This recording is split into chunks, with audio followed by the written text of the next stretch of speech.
పెద్దనైన నేను సత్యమును బట్టి ప్రేమించు ప్రియుడైన గయునకు శుభమని చెప్పి వ్రాయినది. ప్రియుడా, నీ ఆత్మ వర్ధిల్లుచున్న ప్రకారము నీవు అన్ని విషయంలోనూ వర్ధిల్లుచు సౌఖ్యంగా ఉండవలెనని ప్రార్థించుచున్నాను. నీవు సత్యమును అనుసరించి నడుచుకొను గనుక సహోదరులు వచ్చి నీ సత్య ప్రవర్తన గురించి సాక్ష్యం చెప్పగా విని బహుగా సంతోషించి తిని, నా పిల్లలు సత్యమును అనుసరించి నడుచుకొనుచున్నారని వినుట కంటే నాకు ఎక్కువగా సంతోషం లేదు.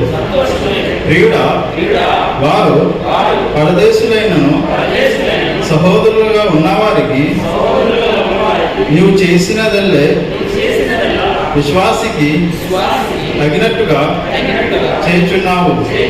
వారు నీ ప్రేమను గురించి సంఘం ఎదుట సాక్ష్యమిచ్చేది.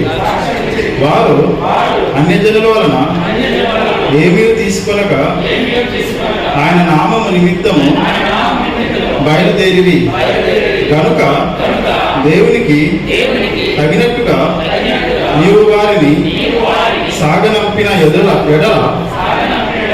నీవు యుక్తముగా ఉండును. మనము సత్యమునకు సహాయకులమవునట్లు అట్టి వారికి ఉపకారము చేయు బదులమై ఉన్నాము. నేను సంఘమునకు ఒక సంగతి వ్రాసితిని, అయితే వారిలో ప్రధానత్వము కోరుచున్న దియోత్రిఫే మమ్మను అంగీకరించలేదు. వాడు మమ్మను గురించి చెడ్డ మాటలు వదర్చు అది చాలన్నట్లుగా సహోదరులను తానే చేర్చుకొనక వారిని చేర్చుకున్న మనసు గల వారిని కూడా ఆటంకపరచుచు సంఘములో నుండి వారిని వెలివేయుచున్నాడు.